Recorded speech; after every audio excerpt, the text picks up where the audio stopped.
Hi, shalom. இயேசு கிறிஸ்துவின் நாமத்தினால உங்க எல்லாரையும் நான் இந்த கான்ஃபரன்ஸ்க்கு நான் வரவேற்கிறேன். மறுபடியும் உங்க எல்லாரையும் இந்த கான்ஃபரன்ஸ் மூலமா சந்திக்கிறது ரொம்ப சந்தோஷம். நம்ம வந்து ஆண்டவர துதிச்சு, பாடிட்டு என்ன பண்ணுவோம், இந்த கான்ஃபரன்ஸ்க்குள்ள நம்ம என்டர் ஆவோம்.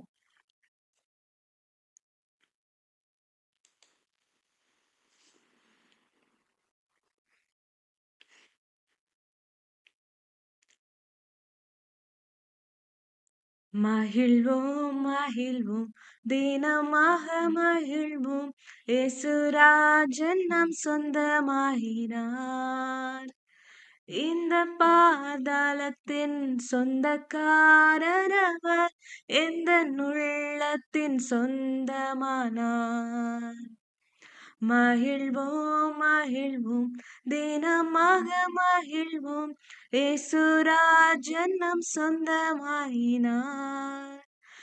இந்த பாதாளத்தின் சொந்தக்காரர் அவர், எந்த உள்ளத்தின் சொந்தமானார். ஆனந்தமே பரமானந்தமே, இது மாபெரும் பாக்கியமே. சின்னஞ்சிறு வயதில் என்னை குறித்து விட்டார், தூரம் போயினும் கண்டு கொண்டார். சின்னஞ்சிறு வயதில் என்னை குறித்து விட்டார், தூரம் போயினும் கண்டு கொண்டார். தமது ஜீவனை எனக்கும் அளித்து, ஜீவன் பெற்றுக்கொள் என்றுரைத்தார்.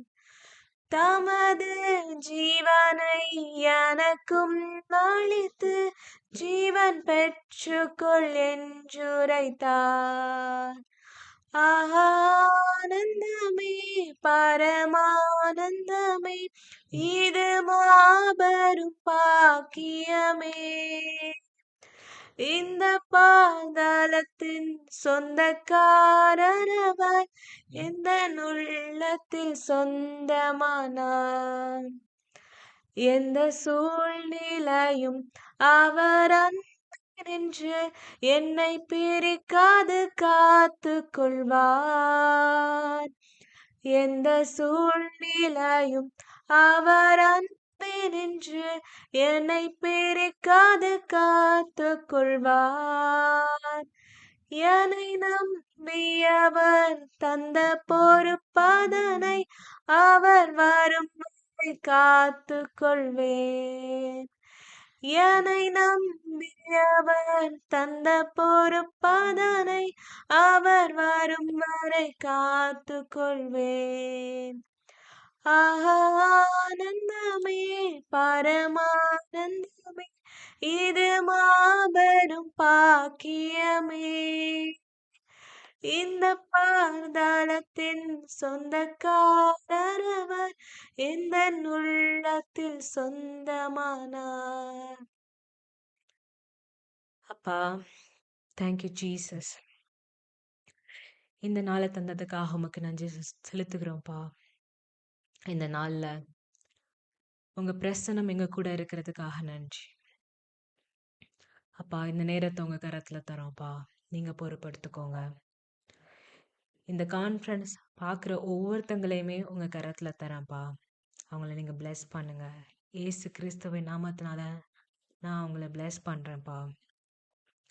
அவங்களோட மனக்கண்களை நீங்க தரங்க. வைகேஷ் பேசும்போது அவனோட வார்த்தை அவங்க உள்ளத்துல போயிட்டு அது ஜீவனா வெளியே வரட்டும்ப்பா.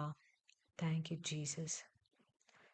அப்பா, எங்களோட இருதயத்தை உங்க கரத்துல ஒப்பு கொடுக்குறோம்ப்பா.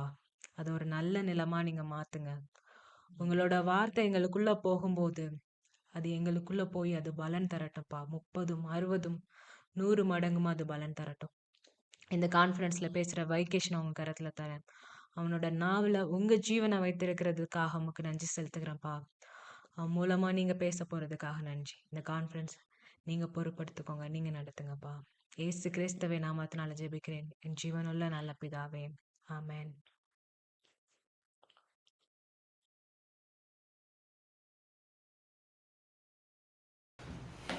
Hi, shalom. உங்கள் எல்லாரையும் மறுபடியும் இந்த கான்ஃபரன்ஸ்க்கு நான் வரவேற்கிறேன். ஸோ இந்த காஸ் அப்படிங்கிற கான்ஃபரன்ஸ் வந்து நம்ம தொடர்ந்து வந்து ஆவிக்குரிய போராட்டம் அப்படிங்கிற விஷயத்தை பற்றி நம்ம தொடர்ந்து பார்த்துட்ருக்குறோம். ஆண்டவர் வந்து நமக்கு வந்து என்ன மாதிரி ஆவிக்குரிய ஆயுதங்கள் நமக்கு கொடுத்துருக்கிறாரு அப்படிங்கிறத பற்றி நம்ம பார்த்துட்ருக்குறோம். ஸோ இந்த ஆவிக்குரிய போராட்டம் அப்படிங்கிறத நம்ம தொடர்ந்து பார்க்கும்போது அதில் நமக்கு சில விஷயங்கள் புரிய வருது. ஆண்டவர் வந்து நமக்கு ஆவிக்குரிய போராயுதங்கள் ஆண்டவர் நமக்கு கொடுத்துருக்கிறாரு, நமக்கு தரித்து கொள்ளும் அப்படின்னு சொல்லி கொடுத்துருக்கிறாரு. என்ன எதுக்காகனா பிசாசோட தந்திரங்களோடு நாம் எதிர்த்து நிற்கும்படி தான் ஆண்டவர் நமக்கு கொடுத்துருக்கிறாரு. இந்த விஷயத்தில் வந்து நம்ம ரொம்ப முக்கியமாக தெளிவாக பார்க்க வேண்டிய விஷயம் என்னன்னா, அந்த போராட்டம்ங்கிறது என்னன்னா, நமக்கு வந்து மாம்சத்தோட ரத்தத்தோட கிடையாது. ஆவியோட தான் போராட்டம் இருக்குது. ஆவிக்குரிய உலகத்துல தான் நமக்கு போராட்டம் இருக்குது. அதுல முக்கியமா நம்ம என்ன பார்க்கணும்னா, நம்ம அத என் அத அத நம்ம அந்த வசனங்கள் நம்ம எடுத்து வாசிப்போம். அதுல வந்து நம்ம போய் போராடணும்னு அவசியம் இல்ல. அத நான் வாசிக்கிறேன். எபேசியர் 6வது அதிகாரம் எடுத்துப்போம். 11. ஸோ அந்த வசனங்கள் நான் வாசிக்கிறேன். நீங்கள் பிசாசின் தந்திரங்களோடு அ எதிர்த்து நிற்க திராணி உள்ளவர்களாகும்படி தேவனுடைய சர்வாயுத வர்க்கத்தையும் தரித்துக் கொள்ளுங்கள். ஏனெனில் மாம்சத்தோடும் இரத்தத்தோடும் அல்ல, துரைத்தனங்களோடும் அதிகாரங்களோடும் இப்பிரபஞ்சத்தின் அந்தகார லோகாதிபதிகளோடும் வான மண்டலங்களிலுள்ள பொல்லாத ஆவிகளின் சேனைகளோடும் நமக்கு போராட்டம் உண்டு. ஸோ ஆகையால் தீங்கு நாளிலே அவைகளை நீங்கள் எதிர்க்கவும் சகலத்தையும் செய்து முடித்தீர்களா நிற்கவும் திராணி உள்ளவர்களாகும்படிக்கு தேவனுடைய சர்வாயுத வர்க்கத்தையும் எடுத்துக்கொள்ளுங்கள். ஸோ இதுல என்ன அவங்க சொல்ல வராங்கன்னா, நிற்கவும் அது எல்லாத்தையும் சகலத்தையும் செய்து முடித்தவர்களாய் நிற்கவும் நம்ம என்ன பண்ணணுமா, அந்த ஆயுதத்தை எல்லாம் நம்ம தரித்து கொண்டு நிற்கணும்னு சொல்லி இதில் எழுதியிருக்கிறாங்க. ஸோ இதில் நம்ம கடைசியாக வாசி பார்த்தாலும் பிசாசுக்கு நம்ம என்ன பண்ணணும், எதிர்த்து நிற்கணும்னு மட்டும் தான் நம்ம போட்டுட்டு இருக்கு. அதை போட்டுட்டு நீங்கள் என்ன பண்ணுங்க, சண்டைக்கு போங்க, பிசாசோட போய் சண்டை போடுங்க அப்படிங்கிறத பற்றி இங்கே அவங்க எழுதலை. ஸோ இது வந்து நம்ம வந்து ரொம்ப அட்ரஸ் பண்ண வேண்டியது அவசியமா இருக்கு. ஏன்னா தொடர்ந்து இந்த கருத்தை பத்தி நம்ம பேசிட்டு இருக்கோம். ஸோ நம்ம பேசும்போது சில பேர் என்னன்னு சொல்லி புரிஞ்சுக்கலாம்னா, ஓகே நம்ம வந்து ஏதோ பண்ணணும் போல, நம்ம போய் இறங்கி போய் சண்டை போடணும் போல, நம்ம வந்து நைட்டு ஃபுல்லா உட்காந்து கண்ணீர் விட்டு ஜெபம் பண்ணணும், அழுது ஜெபம் பண்ணணும், உபவாசம் இருந்து ஜெபம் பண்ணணும் அப்படின்னு சொல்லி நினைச்சுக்கிறாங்க. ஸோ இங்க அதை பத்தி போடல. இது இது எல்லாமே நம்மளுடைய கான்சியஸ் பத்தினது.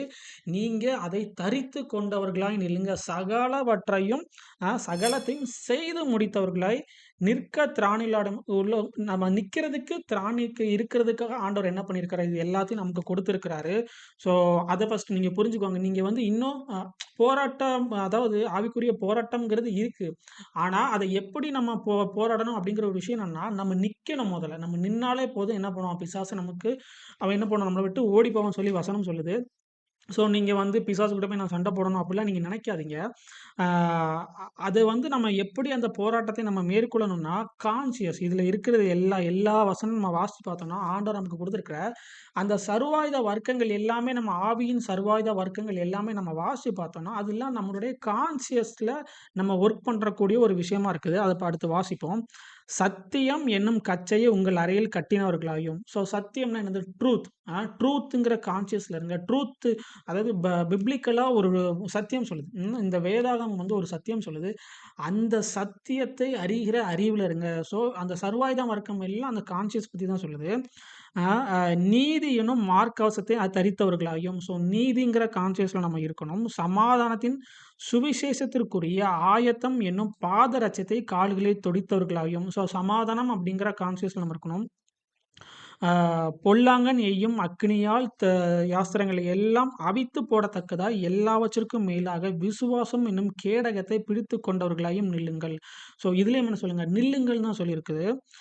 ரட்சணியம் என்னும் தலைச்சீராவையும் தேவ வசனமாகிய ஆவியின் பட்டயத்தையும் எடுத்துக்கொள்ளுங்கள். ஸோ ரட்சணியம் அப்படின்னா ரட்சிப்பை குறித்த கான்சியஸ். அப்புறம் தேவனுடைய வசனம். ஸோ இது எல்லாமே எங்க தான் ஒர்க் ஆகுதுன்னா, நம்மளுடைய கான்சியஸ்ல ஒர்க் பண்ற ஒரு விஷயமா இருக்குது. ஸோ இதுல எழுதியிருக்கிறபடி நம்ம என்ன பண்ணணும், அந்த கான்சியஸ்ல நம்ம மூவ் பண்ணாலே போதும். அந்த சர்வாயுத வர்க்கத்தை நம்ம தரித்து கொண்டு சகலவற்றையும் செய்து முடித்தவர்கள் நம்ம நின்னாலே போதும். அந்த ஆவிக்குரிய போராட்டத்தை போராடலாம். ஆண்டவர் வந்து நம்மள என்னவா படைக்கல, நம்ம வந்து நம்ம லைஃப் ஃபுல்லா போராட்டத்திலேயே நம்ம சண்டை போட்டு அப்படிதான் இருக்குன்னு அவர் படைக்கல. அவர் ஜெயம் கொண்டுட்டாரு. அந்த விஷயத்தை நம்ம என்ன பண்ணணும், விசுவாசிச்சு அந்த கான்ஷியஸ்ல இருந்து அவர் நம்மளுக்கு என்ன பண்ணியிருக்கிறாரு அப்படின்னு சொல்லி நம்ம அந்த இடத்துல அதிகாரத்தை எடுத்து நம்ம என்ன பண்ணணும், நம்ம வந்து வேர்ட ரிலீஸ் பண்ற இடத்துல நம்ம இருக்கணும். அதாவது பிசாசுட்ட போய் சண்டை போடுற இடத்துல இல்லாம, நம்ம அதிகாரத்தை பேசுகிற இடத்துல இருக்கணுங்கு அப்படி சொல்றது தான் இந்த சர்வாஜ வர்க்கம். ஆண்டவர் அந்த இடத்துல தான் நம்மள வச்சிருக்கிறாரு. ஸோ இத குறிச்சா நம்ம என்ன பண்ணிட்டு இருக்கோம், தொடர்ந்து இப்ப லாஸ்ட் எல்லா இதுலயும் நம்ம பார்த்துட்டு இருக்கோம். ஸோ அப்படி நம்ம அதில இருக்கிற சர்வாயுத வர்க்கத்தில இதில இருக்கிற எல்லாமே கிட்டத்தட்ட நம்ம பார்த்துட்டோம். இன்னும் 2 விஷயங்கள் மட்டும் நம்ம பார்க்க வேண்டியிருக்கு. ஒண்ணு சமாதானத்தின் சுவிசேஷத்திற்குரிய அந்த பாதரட்சை. சமாதானம் என்னும் பாதரட்சையும், சத்தியம் என்னும் கச்சையை உங்கள் அறையில் அந்த சத்தியம்ங்கிற பெல்ட். அத பத்தி தான் இன்னைக்கு இந்த வீடியோல நம்ம இந்த கான்ஃபரன்ஸ்ல நம்ம பார்க்க போறோம். ஸோ இந்த விஷயம் உங்களுக்கு தெளிவா இருக்குன்னு சொல்லி நம்புறேன். ஆவிக்குரிய போராட்டம் இருக்கான்னு கேட்டா, கண்டிப்பா இருக்குது. அதுக்கேத்த எல்லா கிரயத்தையும் ஆண்டவர் இயேசு கிறிஸ்து சிலுவையில செஞ்சு முடிச்சுட்டாரு. அத நீங்க பிலீவ் பண்ணி நீங்க நிக்கும்போது, நீங்க ஸ்டாண்ட் பண்ணி நிக்கும்போது, நீங்க என்ன பண்ணலாம்? அந்த இடத்துல ஜெயம் பார்க்கலாம் அப்படிங்கிறது தான் இந்த இந்த டோட்டல் கான்செப்ட்டே. ஆவிக்குரிய போராட்டம்னு அதுதான். நீங்க போயிட்டு உங்களுடைய கிரியை நிமித்தம் நீங்க என்ன பண்ண வேண்டாம். ஒரு விஷயத்த நீங்க வந்து ஜெயம் எடுக்கணும்னு அவசியம் இல்ல. அவர் உங்களுக்கு செஞ்சு முடிச்சத நீங்க பிலீவ் பண்ணி, அ ஆண்டவருடைய அந்த கான்ஷியஸ்ல நீங்க இருந்தாலே போதும். அதை அறிகிற அறிவுல அந்த அறிவுக்குள்ள நீங்க வந்தாலே போதும். நீங்க என்ன பண்ணலாம்? அ அந்த ஆவிக்குரிய போராட்டத்தில பிசாசை நம்ம மேற்கொள்ளலாம். ஸோ இப்ப நம்ம அடுத்து என்ன பார்ப்போம்னா, சமாதானத்தின் சுவிசேஷத்திற்குரிய ஆயத்தம் என்னும் பாதரட்சை. அதாவது சமாதானம் என்னும் பாதரட்சை குறிச்சு நம்ம பார்ப்போம். ஸோ சமாதானம் அப்படின்னு நம்ம பார்த்தோம்னா, இன்னைக்கு வந்து நெறைய பேருக்கு இருக்கிற ஒரு பெரிய பிரச்சனை, பிசாசு வந்து ஒருத்தவங்க வாழ்க்கையில புகுந்து ஒரு விஷயம் அவன் பண்றான்னா, அவன் முதல்ல பண்ற விஷயம் என்னன்னா, அவங்களுக்கு சமாதானத்த கெடுக்கிற ஒரு காரியத்த தான் அவன் பண்ணிட்டு இருக்கான். எல்லோருடைய வாழ்க்கையிலும் இன்னைக்கு ஆண்டவர தெரிஞ்சவங்க, தெரியாதவங்கன்னு சொல்லி எல்லாருடைய வாழ்க்கையிலும் பிசாசு பண்ற ஒரே ஒரு காரணம் என்னன்னா, என்ன ஒரு விஷயம்னா, சமாதானத்தை அவங்க கிட்ட இருந்து எடுத்துட்டு போறது. அது அவங்களுடைய இருதயத்திலேருந்து அவன் என்ன பண்றான், எடுத்துட்டு போறான். எப்படி வந்து அந்த விதை வந்து அ ந இது ரோட்ல விழுந்தோனே ஒரு பறவை வந்து அத தூக்கிட்டு போகுது. அந்த மாரி தான் பிசாசு என்ன பண்றான், இன்னைக்கு எல்லாருடைய சமாதானத்தையும் அவன் எடுத்துட்டு போறான். ஸோ இன்னைக்கு எல்லாரும் சமாதானம் இல்லாததுனால தான் அவங்களுக்கு என்ன பண்ண மாட்டேங்கி, நைட்டு தூக்கம் வர மாட்டேங்குது. தூங்க முடியாம கஷ்டப்படுறாங்க. ஸோ நீங்களும் தூங்க முடியாம கஷ்டப்படுறீங்க. வாழ்க்கையில வந்து ஒரு சமாதானமே இல்ல. உங்க ரிலேஷன்ஷிப்ல ஒரு சமாதானம் இல்ல. உங்க திருமண வாழ்க்கையில சமாதானம் இல்லாம அப்படின்னு சொல்லி நீங்க இருக்கிறீங்கன்னா, ஸோ இந்த வீடியோ நீங்க என்ன பண்ணுங்க, நல்லா அத அண்டர்ஸ்டாண்ட் பண்ணுங்க. என்ன சொல்ல வரான்னு சொல்லி அண்டர்ஸ்டாண்ட் பண்ணுங்க. கண்டிப்பா நீங்க என்ன பண்ணுவீங்க, உங்களுக்கு சமாதானம் ஆண்டவர் குடுப்பாரு. ஆண்டவர் குடுத்துட்டாரு. அத நீங்க என்ன பண்ணிக்கலாம், உங்களுக்குள்ள இருந்து அந்த சமாதானம் மேனிஃபெஸ்ட் ஆகும். அ ஸோ ச அந்த சமாதானம் அப்படிங்கிறதுக்கான ஒரு நல்ல ஒரு எடுத்துக்காட்டு நம்ம பார்ப்போம். மத்தேயு 8வது அதிகாரம் 23வது வசனம்.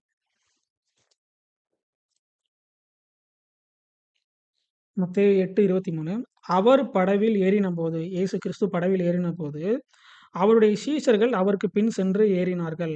அப்பொழுது படவு அலைகளினால் மூடப்படத்தக்கதாய் கடலில் பெருங்காற்று உண்டாயிற்று. அவரோ நித்திரையாய் இருந்தார்.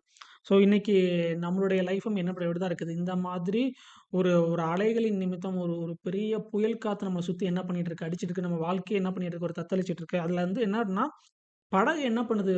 அந்த அந்த புயல் வந்தப்போ, அந்த படகுல என்ன பண்ணுது? தண்ணி எல்லாம் போய் விழுந்து, விழுந்து ஸோ ஒரு டைம் கூட என்ன ஆயிரும், தண்ணி அதிகமா போச்சுன்னா, படகு வந்து முங்கிரும். ஸோ அந்த மாதிரி இன்னைக்கு நம்மளுடைய வாழ்க்கையிலும் நெறைய நேரங்கள்ல நம்ம பண்ற பிசினஸா இருக்கலாம், நம்ம ரிலேஷன்ஷிப்பா இருக்கலாம், ஒரு நம்பிக்கையே இல்லாத சூழ்நிலை அங்க என்ன பண்ணிட்டு உருவாயிட்டு, ஒரு நெகட்டிவான சிச்சுவேஷன் அங்க உருவானதுனால, அங்க என்ன பண்ணலாம்? நமக்கு சமாதானமே இல்ல.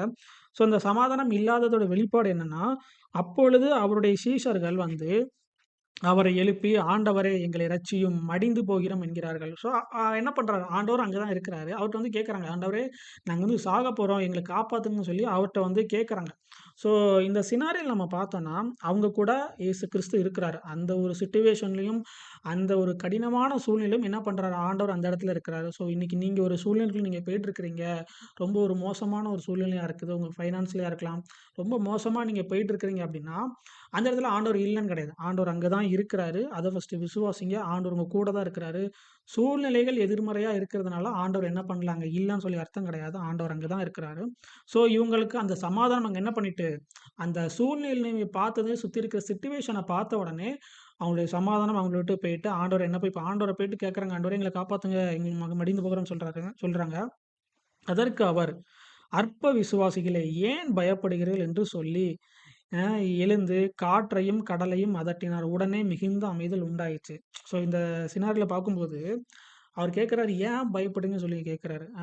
அதாவது இன்னைக்கு உலகம் வந்து என்ன கேட்கும், ஸோ இப்படி ஒரு சிச்சுவேஷன் இருந்தா நம்ம என்னதான் பண்ணுவோம்? பயப்பட தானே செய்யணும். இவரு எப்படி என்ன இப்படி தப்பா வேற மாதிரி சொல்றாரு? நம்ம ஏன் பயப்படுறீங்கன்னு நம்மள பார்த்து கேட்கிறாரு. அற்ப விசுவாசிகள்னு சொல்லி நம்மள பார்த்து சொல்றாருன்னு சொல்லி தான் இன்னைக்கு நெறைய பேருக்கு ஒரு கேள்வி வருது. ஸோ பயப்படாதீங்க. ஒரு சிச்சுவேஷன் உங்களுக்கு அகைன்ஸ்ட்டா வருதுன்னா, அந்த விஷயத்த பார்த்து பயப்படாதீங்கன்னு நம்ம சொன்னோம்னா, அது எப்படி பயப்படாம இருக்க முடியும்னு நம்மள பத்தி கேட்குறாங்க. ஸோ அத பத்தி தான் நம்ம நெறைய பேசியிருக்கோம். அந்த விசுவாசம் அப்படிங்கிற விஷயத்த பேசும்போது, இந்த பயத்த நம்ம அட்ரஸ் பண்ணியிருப்போம். ஸோ நம்ம பயப்படுறது ஜீசஸ் நம்மளுடைய பிரச்சனைகள்ல அங்க இருக்கிறாருன்னா, அவர் நம்ம அவர்ட்ட போய் கேட்கும்போது, அவர் இதான் நம்மட்ட கேட்பாரு. ஏன் பயப்படுறன்னு தான் முதல்ல கேட்பாரு. ஸோ பயப்படாதீங்க. அப்போ அந்த இடத்துல வந்து இயேசு கிறிஸ்துவுக்கும், அங்க இருந்த சீஷர்களுக்கும் என்ன ஒரு வித்தியாசம்? அவரும் அங்க தான் இருக்கிறாரு. அவரும் அதே சிச்சுவேஷன்ல தான் இருக்கிறாரு. அவங்க கூட தான் இருக்கிறாரு. இத்தனைக்கும் அவர் அந்த புயலுக்கு மத்தியில என்ன பண்ணிட்டு இருக்காரு? தூங்கிட்டு இருக்கிறாரு. ஆனா சீஷர்கள் என்ன பண்ணிட்டு இருக்காங்க? பயந்துட்டு இருக்காங்க. அவங்க சாக போறோம்ன்னு நெனச்சு பயந்துட்டு இருக்காங்க. 2 பேருக்கு என்ன வித்தியாசம்? அவரும் ஹியூமன் ஃபார்ம்ல தான் இருந்தாரு. நம்மளே மாரி தான் அவர் இருந்தாரு. ஆனா அவருக்குள்ள என்ன ஒரு வித்தியாசம் இருந்தது? அப்படிங்கிறத நம்ம பார்ப்போம். ஆ ஸோ அந்த மனுஷர்கள் ஆச்சரியப்பட்டு, இவர் எப்படிப்பட்டவரோ, காற்றும் கடலும் இவருக்கு கீழ்ப்படிகிறதே என்றார்கள். ஸோ அவங்க அந்த இடத்துல ஒரு விஷயம் பிரமிக்கிறாங்க. என்னன்னா, இயேசு கிறிஸ்து அவருக்கு எப்படி இந்த காற்றும் கடலும் இந்த நேச்சர் வந்து அவருக்கு கீழ்ப்படியுது அப்படின்னு சொல்லி அவங்க வந்து ரொம்ப ஆச்சரியப்படுறாங்க. ஸோ இதன் மூலமா நம்ம என்ன பார்க்குறோம் அப்படின்னா, சிட்யூவேஷன் என்னவா இருந்தாலும் அந்த சிட்யூவேஷன நம்ம என்ன பண்ணலாம்? நம்மளுடைய கண்ட்ரோல் கீழ கொண்டு வரலாம். எப்படி இயேசு கிறிஸ்து செஞ்சாரோ, அதே மாரி நம்ம பண்ணலாம். அதனால தான் அவர் கேட்கிறாரு. "அற்ப விசுவாசிகளே ஏன் பயப்படுறீங்க?" அப்படின்னு சொல்லி கேட்கிறாரு. ஏன்னா அவர் தூங்கிட்டு இருக்கிறாரு. ஸோ இதுல மெயினா என்ன அ இதுன்னா, நான் வாசிக்கிறேன். இதே விஷயத்த, இதே சினாரியோவ லூக்கால எழுதியிருக்கிறாங்க. அத நம்ம வாசிப்போம். லூக்கா 8வது அதிகாரம் வாசிப்போம். 22வது வசனம். லூக்கா 8:22 பின்பு ஒரு நாள் அவர் தமது சீஷரோடும் கூட படவில் ஏறி கடலின் அக்கறைக்கு போவோம் வாருங்கள் என்றார். அப்படியே புறப்பட்டு போனார்கள். ஸோ இதுல இந்த இந்த வசனம் வந்து நம்ம என்ன பண்ணல மத்தேயுல இல்ல. ஸோ இதுல நம்ம என்ன பார்க்குறோம்னா, அவர் தான் என்ன பண்றாரு, அவங்கள கூப்பிட்டு போறாரு. ஸோ இன்னைக்கு உங்களுடைய வாழ்க்கையிலயும் ஆண்டவர் சில இடத்துக்கு உங்கள அழைச்சு கூட்டு போயிருப்பாரு. உங்களுடைய உங்களோட ஊழியமா இருக்கலாம். இல்லன்னா உங்க மேரேஜ் லைஃப்ல இருக்கலாம். இல்லன்னா ஆண்டவர் தான் உங்களுக்கு ஒரு பிசினஸ குடுத்து இது பண்ணு அப்படின்னு சொல்லி அவர் தான் உங்கள என்ன பண்ணியிருக்கலாம், கூட்டு போயிருக்கலாம். இல்லன்னா ஏதோ ஒரு இடத்துக்கு ஒரு இடத்துலேருந்து இன்னொரு இடத்துக்கு என்ன பண்ணியிருக்கலாம், உங்கள மூவ் பண்ணியிருக்கலாம். இல்லன்னா ஒரு விஷயத்த உங்கள படிக்கிறதுக்காக உங்க கரியர் லைஃப்ப சூஸ் பண்ண உங்கள கூட்டு போயிருக்கலாம். ஸோ என்ன பண்றாரு, எப்படி இந்த இடத்துல இயேசு கிறிஸ்து தான் அவருடைய சீஷர்கள என்ன பண்றாரு, அக்கறைக்கு போவும் வாருங்கன்னு சொல்லி அவர் தான் என்ன பண்றாரு, கூட்டு போறாரு. அதே மாரி உங்களையும் ஆண்டவர் என்ன பண்ணியிருக்கலாம், கூட்டு போயிருக்கலாம். ஆனா போற வழியில புயல் வந்த மாரி உங்களுடைய லைஃப்ல என்ன இருக்கலாம், ஒரு ஒரு அசம்பாவிதம் நீங்க எதிர்பார்க்காம சரி ஆண்டவர் நம்ம கூட தானே இருக்கிறாரு. அவர் கண்டிப்பா என்ன பண்ணாது, எந்த ஒரு பிரச்சனையும் வராது. நம்ம போவோம் சொல்லி நீங்க நம்பி கண்டிப்பா போயிருப்பீங்க. ஆனா பிரச்சனைய பார்த்தோனே நீங்க என்ன பண்ணியிருக்கலாம், பயந்திருக்கலாம். ஸோ நான் இன்னைக்கு உங்களுக்கு சொல்றேன், அந்த பிரச்சனைய பார்த்து பயப்படாதீங்க. ஆண்டவர் தான் உங்கள கூப்பிட்டாருன்னா, அவர் வந்து அ எ அவர் உங்கள அந்த இடத்துல இருந்து ஒரு பிரச்சனை வ வந்தா, அதுலேருந்து உங்கள ரட்சிக்க முடியாமலாம் அவர் உங்கள கூப்பிட மாட்டாரு. ஸோ எந்த ஒரு சூழ்நிலைக்குள்ளும், எந்த ஒரு கடினமான சூழ்நிலைக்கும் நீங்க போயிட்டு இருந்தீங்கன்னா, அந்த இடத்துலருந்து ஆண்டவர் உங்களை ரட்சிக்க வல்லவரா இருக்கிறாரு. ஆனா, ஆண்டவர் அந்த இடத்துல நமக்கு என்ன எதிர்பார்க்கிறாருன்னா, நம்ம அந்த பிரச்சனையும், சூழ்நிலையும் மேற்கொள்ளணும் அப்படின்னு தான் எதிர்பார்க்கிறாரு. அதற்கு தான் என்ன பண்ணியிருக்கிறார், அவரு அந்த எல்லாவித சர்வாயுத வர்க்கத்தையும் நமக்கு குடுத்திருக்கிறாரு. அதுல ஒரு முக்கியமான ஒண்ணு இந்த சமாதானம். எப்படி இந்த இடத்துல அவங்க சமாதானத்த இழந்தாங்களோ, அதே மாரி என்ன பண்ணாதீங்க, உங்களுடைய வாழ்க்கையில நீங்க அந்த சமாதானத்த இழக்காதீங்க. ஒண்ணே ஒண்ணு புரிஞ்சுக்கோங்க, உங்க கூட ஆண்டவர் இருக்கிறாரு அப்படிங்கிறத மட்டும் நீங்க புரிஞ்சுக்கோங்க. ஸோ எப்படி அ அந்த இடத்துக்கு நம்ம போறது? அந்த சமாதானம் அப்படிங்கிற இடத்துக்கு வந்து எப்படி போறது? சும்மா சொல்றதுனால, அது எப்படி நான் போவேன்னு சொல்லி உங்களுக்கு கேள்வி வரும். அத நம்ம பார்ப்போம். அந்த இடத்துல தான் இயேசு கிறிஸ்து இருந்தாரு. ஸோ நம்ம இன்னைக்கு பார்த்த மாரி, எல்லாமே நம்மளுடைய கான்ஷியஸ் அடிப்படையில தான் இருக்குது. அப்போ இயேசு கிறிஸ்து என்ன கான்ஷியஸ்ல இருந்தாரு அப்படின்னா, பிதாவை அறிகிற அறிவுல இருந்தாரு. சத்தியத்தை அறிகிற அறிவுல இருந்தாரு. அவர் சொல்றாரு, "நான் தனியா இல்ல. பிதா என் கூட இருக்கிறாரு." அவர் சிலுவைக்கு போகும்போது இந்த வார்த்தைய தான் சொல்றாரு. "பிதா என்னோடு கூட இருக்கிறார். பிதா என்னோடு கூட இருக்கிறார்." எப்பவுமே சொல்றாரு, "நானும் பிதாவும் ஒன்றா இருக்கிறோம்." அப்படிங்கிறதுல ரொம்ப தெளிவா இருக்கிறாரு. ஏன்னா, அவர் இந்த பைபிள படிச்சு, படிச்சு, படிச்சு அ ஆவியானவரின் துணையோட இந்த பைபிள படிச்சு பிதாவை அறிகிற அறிவுல வளர்ந்ததுனால, அவர் ஒரு கான்ஷியஸ்க்கு வாராரு. அவர் ஒரு சத்தியத்தை அறிந்து கொள்றாரு. பிதா எனக்குள் வாசம் என்றார். நான் பிதாவுக்குள் வாசம் பண்ணுகிறேன்னு சொல்லி, பிதாவை அறிகிற அறிவுல அவர் வளர்ந்தாரு. அதனால எந்த ஒரு சூழ்நிலையிலும் அவர் என்ன பண்ணல, சூழ்நிலைய பார்த்து பயப்படல. அந்த சூழ்நிலையை மேற்கொண்டவராய் மாறினார். எப்படி வந்து பிதா வந்து ஆதியாகமத்துல வெளிச்சம் உண்டாக கடவுள்னு சொன்னாரு. வெளிச்சம் உண்டாயிற்று. ஸோ எல்லாத்தையும் ஆண்டவர் சிருஷ்டிக்கிறாரு. அதுதான் இயேசு கிறிஸ்து என்ன பண்றாரு? புரிஞ்சுக்கிறாரு. ஓகே, பிதாக்கு அந்த அத்தாரிட்டி இருக்குன்னா, இந்த நேச்சுரலான ரெல்ம்ல எனக்கும் அத்தாரிட்டி இருக்குன்னு சொல்லி அவர் என்ன பண்றாரு? அந்த காற்றையும், கடலையும் அதட்டுறாரு. ஏன்னா, இது எல்லாம் எனக்கு கீழ்ப்பட்டதுன்னு சொல்லி அவர் என்ன பண்றாரு? புரிஞ்சுக்கிட்டதுனால, அவர் என்ன பண்றாரு? அந்த சமாதானத்துல இருக்கிறாரு. ஆனா சீஷர்களுக்கு என்ன இல்ல? அந்த பிதாவை அறிகிற அறிவு வந்து தெளிவா இல்லாததுனால அவங்க என்ன பண்றாங்க? அந்த இடத்துல அவங்க அத்தாரிட்டி எடுக்கிறதுக்கு பதிலா சமாதானத்த இழந்துடுறாங்க. ஸோ அதே மாதிரி இன்னைக்கு உங்களுடைய வாழ்க்கையில ஒரு பிரச்சனையில நீங்க போயிட்டுருக்கீங்கன்னா, அந்த இடத்துல நீங்க அத்தாரிட்டி எடுங்க. அவர அவர விசுவாசிங்க. அந்த அற்ப விசுவாசிகள்ன்னு சொல்லி ஆண்டவர் மென்ஷன் பண்றாரு.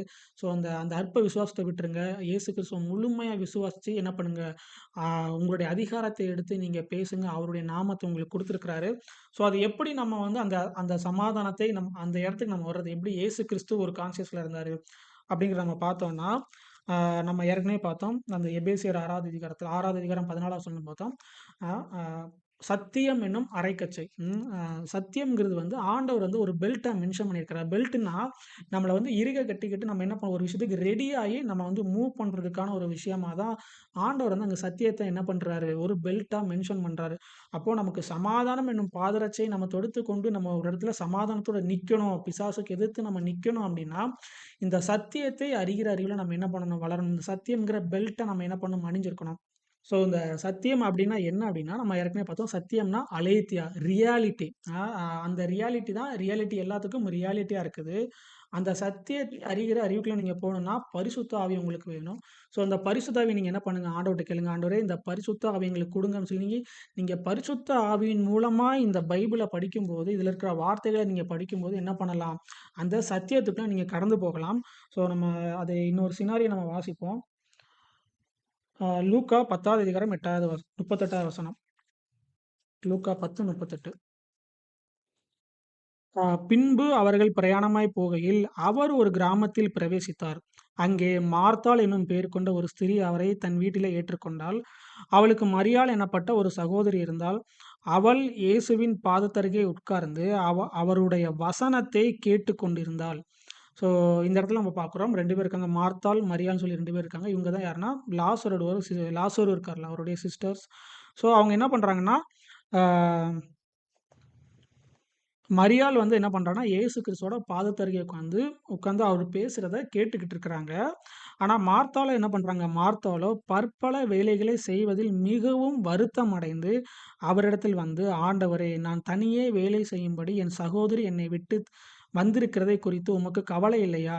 எனக்கு உதவி செய்யும்படி அவளுக்கு சொல்லும்" என்றாள். ஸோ இந்த இடத்துல நம்ம பார்த்தோம்னா, 2 பேர் இருக்காங்க. 2 விதமான விஷயத்த ஒரு பெர்ஸ்பெக்டிவ் நம்ம பார்க்கலாம். ஸோ இது நம்மளுடைய வாழ்க்கையில நம்ம பார்க்கலாம். எப்படி வந்து நம்ம சத்தியத்தை அறிகிற அறிவு நான் சொன்ன மாரி தான் சத்தியம்ங்கிற பெல்ட்ட நம்ம அணிஞ்சுக்கிறது. அதன் மூலமா எப்படி சமாதானம் உண்டாகும்னா, இப்படி தான் உண்டாகும். மரியாள் என்ன பண்றாங்கன்னா, எந்த ஒரு வேலையும் பார்க்கல. அவங்களுக்கு என்னன்னா, ஜீசஸ் வந்துட்டாரு. அவரு என்னைக்காவது ஒரு நாள் வராரு. அவரு பாதத்தருகே உட்காந்து, அவர் வாயிலிருந்து என்ன வார்த்தை வரும்னு சொல்லி, அவங்க பாதத்தருகே உட்காந்து அத கேட்டுட்டு இருக்கிறாங்க. அதனால அவங்களுக்கு என்ன பண்ணல, எந்த ஒரு வருத்தமும் இல்ல. ஆனா, மார்த்தாள் என்ன பண்றாங்க, பற்பல வேலைகளை செய்வதில் மிகவும் வருத்தம் அடைந்து, ஸோ அவங்க நெறைய வேலை பார்க்கறனால ரொம்ப டயர்ட் ஆயி ஃப்ரஸ்ட்ரேஷன் ஆயிறாங்க. வந்து ஜீசஸ்ட்டயே வந்து என்ன பண்றாங்க, கம்ப்ளைண்ட் பண்ணிட்டு இருக்கிறாங்க. இயேசு அவளுக்கு பிரதியுத்தரமாக, "மார்த்தாளே, மார்த்தாளே, நீ அநேக காரியங்களைக் குறித்து கவலைப்பட்டு கலங்குகிறாய். தேவையானது ஒன்றே. மரியாள் தன்னை விட்டு இடப்படாத நல்ல பங்கை தெரிந்து கொண்டாள்" என்றார். ஸோ இந்த இடத்துல அவர் வந்து ஒரு முக்கியமான ஒரு விஷயத்த அவர் வெளிப்படுத்துறாரு. இன்னைக்கு நம்ம எல்லாருமே நம்ம பார்த்தோம்னா, எதுக்கெல்லாமோ நம்ம என்ன பண்ணிட்டு இருக்கோம், ஓடிட்டு இருக்கோம். ஆண்டவர் தான் ஒரு பிசினஸ் நம்மளுக்கு பண்ண சொல்லியிருப்பாரு. ஆனா, ஆண்டவர் சமூகத்துல நம்ம உட்கார்றத விட்டுட்டு என்ன பண்ணிட்டு இருக்கிறோம், ஆனா அந்த பிசினஸ நம்ம எப்படி டெவலப் பண்ணலாம், இது பண்ணலாமா, அது பண்ணலாமா, இப்படி பண்ணா நல்லா போகுமா, அப்படி பண்ணா நல்லா போகும்னு சொல்லி ஒரு ஃப்ரஸ்ட்ரேஷன்ல சுத்திட்டு இருக்கிறோம். அதுதான் நமக்கு என்ன வருது, அப்படி அந்த அந்த போட்ல வந்து புயல் வந்த மாரி ஒரு பிரச்சனை வந்தோனே நம்ம என்ன பண்ணோம், உடனே கிளம்பிடுறோம். ஆண்டவர் நமக்கு நிஜமா நம்ம கூட இருக்கிறாரா அப்படின்னு சொல்லி நமக்குள்ள ஒரு பயம் வருது. நம்மகிட்ட இருந்து அந்த சமாதானம் வெளியில போயிருது. ஸோ பிசினஸா இருக்கலாம், ரிலேஷன்ஷிப்பா இருக்கலாம். இல்லன்னா ஆண்டவர் உங்களுக்கு ஒரு ஒரு விஷயத்த படிக்க சொல்லியிருக்கலாம். ஒரு கரியரா இருக்கலாம். ஸோ இந்த மாரி ஃபைனான்ஸா இருக்கலாம். இந்த மாரி நெறைய எல்லா காரியங்களும் நம்ம எடுத்துட்டாலும், ஆண்டவருடைய வார்த்தையில, ஆண்டவருடைய பிரசன்னத்தில டைம் ஸ்பெண்ட் பண்றத விட்டுட்டு, மத்த இதுல சொன்ன மாரி பற்பல காரியங்கள அவ பண்றா பாருங்க. நீ அநேக காரியங்களை குறித்து கவலைப்படுகிறாள். ஆனால் மரியாள் வந்து தன்னை விட்டு எடுபடாத நல்ல பங்கை தெரிந்து கொண்டாள். அதுதான் என்னது சத்தியம். அவருடைய வாயிலிருந்து புறப்படுகிற ஒவ்வொரு வார்த்தையும் அவ கவனிக்கும்படி அவருடைய பாதத்தருகே அவருடைய பிரசன்ஸ்ல உட்கார்ந்து கவனிச்சுட்டு இருந்தா. அதுதான் தேவையான ஒன்று. இன்னைக்கு நம்ம லைஃப்ல வந்து ப்ரையாரிட்டி அப்படிங்கிற வேர்டையே மாத்தி நம்ம பிரையாரிட்டீஸ்ன்னு வச்சு மாத்திட்டோம். ப்ரையாரிட்டிங்கன்னா ஒண்ணே ஒண்ணு தான். அந்த இடத்துல வேற எதுவுமே ரீப்ளேஸ் பண்ண முடியாது. அந்த வார்த்தையே நம்ம மாத்தி என்ன பண்ணிட்டோம், பிரையாரிட்டீஸ்ன்னு சொல்லி ப்ளூரல்ல நம்ம மாத்திட்டோம். அது ப்ளூரலே கிடையாது. அது சிங்குலர் தான். பிரையாரிட்டினா அதுல ஒண்ணே ஒண்ணு தான். அதுல ஆண்டவருடைய வார்த்தை தான். ஆண்டவருடைய வார்த்தைங்கிற அந்த சத்திய வசனத்த மட்டும் நம்ம லைஃப்ல ஒரு பிரையாரிட்டியா வச்சு நம்ம மூவ் பண்ணோம்னா, நம்ம நம்ம ஹார்ட்ல இருந்து என்ன பண்ணாது? சமாதானத்த எடுத்து போடவே முடியாது. பிசாசோட எந்த தந்திரத்தினாலயும் உங்க இருதயத்தில இருக்கிற அவருடைய சமாதானத்த என்ன பண்ண முடியாது? எடுத்து போடவே முடியாது. ஸோ இந்த ஒரு காரியத்த நீங்க என்ன பண்ணுங்க? தெளிவா புரிஞ்சுக்கோங்க. நம்ம அதில பார்த்தோமா, ஏற்கனவே இதுக்கு முன்னாடி நம்ம பார்த்தோமா தான். ஆண்டவர் தான் உங்கள சில விஷயங்கள் பண்ண சொல்லியிருக்கலாம். உங்கள ஊழியத்துக்கு அழைச்சிருக்கலாம், பிசினஸ்க்கு வர சொல்லியிருக்கலாம். எந்த ஒரு பிரச்சனை வந்தாலும் என்ன பண்ணாதீங்க? பயப்படாதீங்க. அ அவருடைய சத்திய வசனமாகிய அவருடைய வார்த்தையில என்ன பண்ணுங்க? அதிகமா டைம் ஸ்பெண்ட் பண்ணுங்க. இன்னைக்கு உங்க கையில இருக்கிற அந்த பைபிள் எடுத்து என்ன பண்ணுங்க? அதிகமா டைம் ஸ்பெண்ட் பண்ணுங்க. இந்த சத்தியத்தோட நீங்க இணைஞ்சிருங்க. இந்த ரியாலிட்டி, இந்த அலைத்தியோட நீங்க இணைஞ்சிருந்து, பரிசுத்த ஆவியினோட உதவியோட நீங்க என்ன பண்ணுங்க? இந்த பைபிள படிக்கும்போது உங்களுக்குள்ள என்ன வரும்? அ அந்த சமாதானம் வரும். அந்த சமாதானம் வரும்போது, உங்களுக்கு இருக்கிற பிரச்சனைக்கு என்ன சொல்யூஷன் அப்படின்னு சொல்லி ஆண்டவரே உங்களுக்கு ஒரு ஒரு ஐடியா குடுப்பாரு. நீங்க ஒரு பிசினஸ் பண்றீங்கன்னா, ஒரு பிரச்சனை போயிட்டுருக்கு, ஒரு டவுன்ஃபால்ல போயிட்டுருக்குன்னா, நீங்க அந்த அந்த பிரச்சனைய நோக்கி பார்க்காம, ஆண்டவர நோக்கி அவருடைய சமூகத்துல வந்து உட்கார்ந்து, அவருடைய வார்த்தைக்காக நீங்க வந்து உட்கார்ந்திருக்கும்போது, அவருடைய கிரியேட்டிவ் தாட்ட உங்களுக்குள்ள குடுப்பார். அந்த கிரியேட்டிவ் தாட் என்ன பண்ணும்னா, உங்கள அந்த பிசினஸ்ல மறுபடியும் என்ன பண்ணும்? ஒரு சக்சஸ்ஃபுல்லா கொண்டு வரும். ஸோ பிசினஸ எப்படி வந்து டெவலப் பண்றது? ஊழியத்த எப்படி வந்து வளர்க்கிறது? ரிலேஷன்ஷிப்ல எப்படி ஃபோக்கஸ் பண்றது? அந்த ரிலேஷன்ஷிப்ப இவங்க என்ன புரிஞ்சுக்கல, அவங்க என்ன புரிஞ்சுக்கலன்னு சொல்லி, அவங்கள நீங்க சாட்டிஸ் பண்றத விட்டுட்டு, ஆண்டவருடைய சமூகத்துல வெயிட் பண்ணி, அவருடைய வார்த்தைக்காக நீங்க டைம் ஸ்பெண்ட் பண்ணுங்க. அவர் என்ன பண்ணுவாரு? உங்களுக்கான எல்லா விஷயத்தையும் அவர் குடுப்பாரு. ஸோ கடைசியா ஒரு வசனத்த மட்டும் நான் வாசிச்சுட்டு இந்த கான்ஃபரன்ஸ் நம்ம முடிச்சிடலாம். யோவான் 14வது அதிகாரம் 27வது வசனம். ஸோ இதில போட்டிருக்கு, "சமாதானத்தை உங்களுக்கு வைத்து போகிறேன். என்னுடைய சமாதானத்தையே உங்களுக்கு கொடுக்கிறேன். உலகம் கொடுக்கிற பிரகாரம் நான் உங்களுக்கு கொடுக்கிறதில்லை. உங்கள் இருதயம் கலங்காமலும், பயப்படாமலும் இருப்பதாக." ஆண்டவர் வந்து நமக்கு அவருடைய சமாதானத்தையே நமக்கு குடுத்திருக்கிறாரு. ஸோ என்ன பண்ணுங்க, நீங்க வந்து பயப்படாமலும், கலங்காமலும் இருங்க. இந்த வசனத்த எடுத்து என்ன பண்ணுங்க, அதிக அதிகமா தியானிங்க. சத்தியத்தை உங்களுடைய இருதயத்தில வைத்து என்ன பண்ணுங்க, எப்பவுமே தியானிங்க. இவங்க என்ன சொன்னாங்க? அவங்க என்ன சொன்னாங்க? பிசினஸ் எப்படி போயிட்டுருக்கு? ரிலேஷன்ஷிப் எப்படி போயிட்டுருக்கு? அப்படி சொல்லி அத குறிச்சு நீங்க உங்களுடைய மைண்ட நிரப்பாம, உங்க கான்ஷியஸ நிரப்பாம, நான் ஸ்டார்ட்டிங்லயே சொன்ன மாரி, இந்த ஆவிக்குரிய சர்வாயுத வர்க்கம் அப்படின்னாலே அது என்னன்னா, நம்மளுடைய கான்ஷியஸ், ரட்சிப்பை குறித்த கான்ஷியஸ், சத்தியத்தை குறித்த கான்ஷியஸ், தேவனுடைய வசனத்தை அறிகிற அறிவும் சொல்லி எல்லாமே கான்ஷியஸ்ல தான் இருக்குது. உலகத்திலேருந்து வர இன்ஃபர்மேஷன எடுத்து உங்க இருதயத்தில வச்சு நிரப்பாம, சத்திய வசனமாகிய ஆண்டவருடைய வார்த்தைகள எடுத்து என்ன பண்ணுங்க, உங்க இருதயத்தில வச்சு நிரப்புங்க. அப்போ உங்க வாழ்க்கையில சமாதானம் இருக்கும். அதுதான் இயேசு கிறிஸ்து உங்களுக்கு குடுக்குற சமாதானம். அது யாராலயும் எடுக்க முடியாது. ஸோ கலங்காமலும், பயப்படாமலும் இருங்க. இன்னும் புரியிற மாரி சொல்லணும்னா, இந்த வசனம் தான் உண்மையான அ சத்தியத்துக்கெல்லாம் சத்தியமா இருக்குது. நிஜங்களுக்கெல்லாம் நிஜமா இருக்குது. இன்னைக்கு கொரோனா வந்தப்போ எல்லாருமே பயந்தாங்க. கொரோனா வந்தோனே எல்லாரும் பயந்து, உலகம் ஃபுல்லா பயந்து என்ன ஆயிட்டு, ஃபுல் லாக்டவுன்ல நம்ம இருந்தோம். எல்லாருமே பயந்தாங்க. ஓகேவா? ஸோ ஆனா அந்த இடத்துல நம்ம பயப்படணுமான்னு கேட்டா, நம்ம பயப்பட வேண்டாம். ஏன்னா, அப்படி ஒரு வைரஸ் பரவுது. ஒரு வாதை வந்து உலகம் ஃபுல்லா பரவுனாலும், நீங்க இந்த வசனத்துல இருந்தா நீங்க வந்து உங்க இருதயத்த நிரப்பணுமே தவிர, அததான் நீங்க எடுத்து தியானிக்கணுமே தவிர, இந்த நியூஸ்ல என்ன சொல்றாங்க? அவங்க என்ன சொல்றாங்க? எத்தன கவுண்ட் கூடியிருக்கு? எத்தன வேவ் வந்திருக்குன்னு சொல்லி பார்க்காம, இந்த வசனம் என்ன சொல்லுது? "வாதை உன் கூடாரத்தை அணுகாது" அப்படிதான் சொல்லுது. அப்போ அதுதான் உங்களுடைய சத்தியமா மாறணும். உங்களுடைய நிஜமா மாறணுமே தவிர, வெளியிலேருந்து வர இன்ஃபர்மேஷன் மாறக்கூடாது. ஸோ அதே மாரி எங்கெல்லாம் உங்க வாழ்க்கையில பிரச்சனை இருக்குதோ, அந்த பிரச்சனைய பார்க்காம, அந்த பிரச்சனைய இந்த பைபிள் என்ன சொல்லுது? வசனம் என்ன சொல்லுது? அ உங்களுக்கு ஒரு நோய் இருக்குன்னா, இயேசு கிறிஸ்துவின் தழும்புகளாலே குணமானீர்கள்ன்னு சொல்லின்னு போட்டிருக்குன்னா, குணமானீர்கள். ஸோ அந்த வசனத்த எடுத்து என்ன பண்ணுங்க, உங்க இருதயத்தில வச்சு ஒர்க் பண்ணுங்க. ஸோ எப்படி இந்த மாரி உங்களுக்கு என்னென்ன பிரச்சனைகள் இருக்கிறதோ, அ அ ஃபினான்ஸ குறிச்சா இருக்கலாம். அப்போ ஃபினான்ஸ்ல என்ன போட்டிருக்கு? கர்த்தரை நம்புகிறவனும் செழிப்பான்னா, ஸோ அந்த வசனத்த எடுத்து உங்க இருதயத்த நீங்க நிரப்பும்போது, உங்களுடைய ஃபினான்ஸ்ல இருக்கிற டவுன்ஃபால் எல்லாம் ஆண்டவர் மாத்துவாரு. ஸோ சத்தியத்துக்கெல்லாம் ஒரு முக்கியமான சத்தியத்த நான் என்ன பண்றேன், அத மட்டும் நம்ம பார்ப்போம். ஓகே. யோவான் 1வது அதிகாரம் 12வது வசனம். அவருடைய நாமத்தின் மேல் விசுவாசம் உள்ளவர்களாய் அவரை ஏற்றுக்கொண்டவர்கள் எத்தனை பேர்களோ, அத்தனை பேர்களும் தேவனுடைய பிள்ளைகளாகும்படி அவர்களுக்கு அதிகாரம் கொடுத்தார். ஸோ இன்னைக்கு நம்ம வந்து 2 முக்கியமான ஒரு சர்வாயுத வர்க்கத்த பத்தி பார்த்தோம். ஒண்ணு வந்து சமாதானம் என்னும் பாதரட்சை. இன்னொன்னு வந்து சத்தியம் என்னும் கச்சை. ஸோ நம்ம சமாதானத்தோட நின்னு தான் என்ன பண்ணணும்? பிசாசுக்கு எதிர்த்து நிக்கணும். ஸோ அப்படி நம்ம சமாதானத்தோட நிக்கணும்னா, நமக்கு ஒரு விஷயம் என்ன தெரியணும்? நம்ம வந்து அ ஒரு சத்தியம் நமக்கு தெரிய வேண்டியிருக்கு. அந்த சத்தியம் என்னன்னா, இந்த வசனம் தான். அவருடைய நாமத்தின் மேல் இயேசு கிறிஸ்துவின் நாமத்தின் மேல் விசுவாசம் உள்ளவர்களாய் அவர்களை ஏற்றுக்கொண்டவர்கள் எத்தனை பேர்களோ, அத்தனை பேர்களும் தேவனுடைய பிள்ளைகளாகும்படி அவர்களுக்கு அதிகாரம் கொடுத்தார். ஆண்டவர் வந்து நமக்கு ஒரு புத்திர சுவிகாரத்தின் ஆவிய குடுத்துருக்கிறாரு. அவர் வந்து நமக்கு பயத்தின் ஆவிய குடுக்காம, புத்திர சுவிகாரத்தின் ஆவிய குடுத்துருக்காரு. நீங்க அவர விசுவாசித்தீங்கன்னா, நீங்க என்ன பண்றீங்க? அவருடைய பிள்ளைகளா நீங்க மாறிட்டீங்க. அவருடைய மெச்சூர் சன்ஸா நீங்க என்ன பண்றீங்க? இயேசு கிறிஸ்துவை போலவே ஒரு குமாரத்துவத்தில் வளரக்கூடிய ஒரு மெச்சூர் சன்ஸா மாறிட்டீங்க.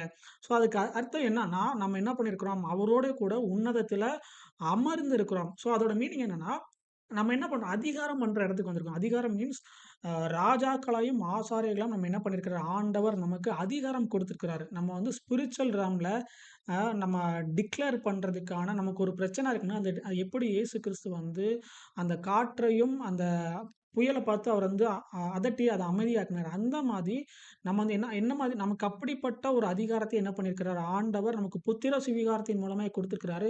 ஸோ இந்த சத்தியத்தை நீங்க அறிஞ்சு கொள்ளுங்க. இந்த யோவான் 1:12 நீங்க திரும்ப திரும்ப படிங்க. உங்களுக்குள்ள ரெவலேஷன் வர்ற வரைக்கும் அத திரும்ப திரும்ப படிங்க. ஆண்டவர்ட்ட போயிட்டு உங்க பிரச்சனைய பார்த்து பேசாதீங்க. பிரச்சனைய பார்த்து நீங்க என்ன பண்ணுங்க? விசுவாசத்தோட ஆண்டவருடைய நாமத்தினாலே அத என்ன பண்ணுங்க? விரட்டுங்க. எவ்வளோ பெரிய பிரச்சனையா இருந்தாலும், அது இயேசு கிறிஸ்துவின் நாமத்து முன்னாடி அது நிக்காது. கண்டிப்பா அது எந்த ஒரு பிரச்சனையா இருந்தாலும் அது நீங்கிரும். ஸோ இன்னைக்கான இந்த கான்ஃபரன்ஸ் வந்து உங்களுக்கு பிரயோஜனமா இருக்கும்னு சொல்லி நம்புறேன். உங்களுக்கு புரிஞ்சிருக்கும்னு சொல்லி நம்புறேன். ஸோ நம்ம வந்து ஒரு கம்யூனியன் எடுத்துட்டு இந்த கான்ஃபரன்ஸ் நம்ம முடிச்சிடலாம்.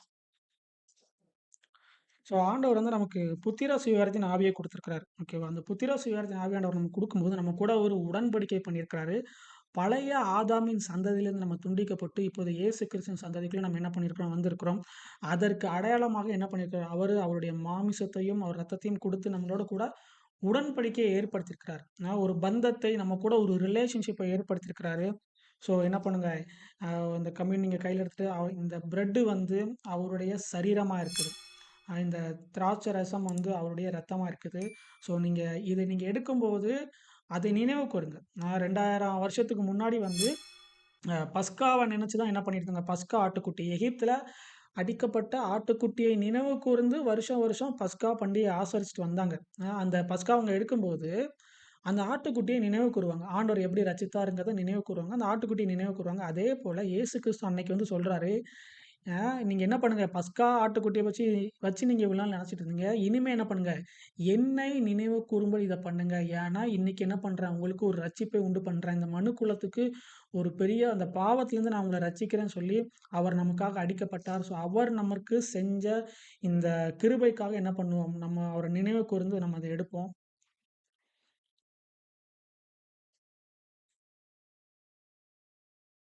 நன்றி இயேசுவே! இது இது பிற்கப்பட்ட நம்முடைய சரீரமா இருக்குதுப்பா.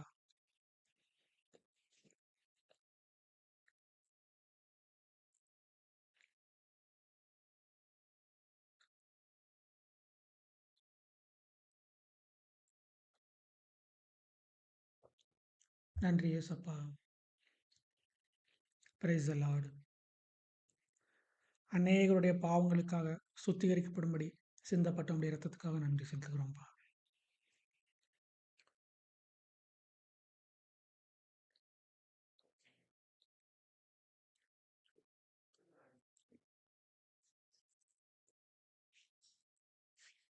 நன்றி இயேசு கிறிஸ்துவே! உம்முடைய கிருபைக்காக நன்றி செலுத்துகிறோம்ப்பா.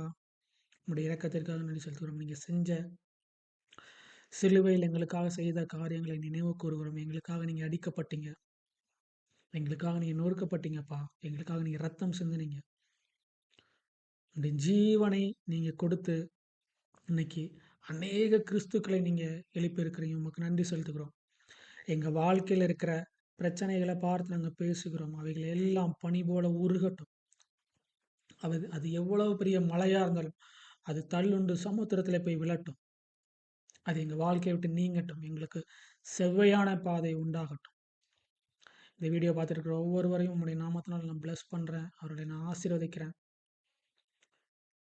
அவங்களுக்கு நீங்க பிரகாசமுள்ள மனக்கண்களை கொடுங்கப்பா. அவங்க என்ன விஷயத்துக்காக ஜெபிக்கிறாங்களோ, அந்த ஜெபங்கள் எல்லாம் ஆம் என்றும், ஆமென் என்றும் இருப்பதாக. The name of Lord Yeshua. Amen. Shalom. இந்த கான்ஃபரன்ஸ் வந்து உங்களுக்கு ரொம்ப பிரயோஜனமா இருக்கும்னு சொல்லி நம்புறேன்.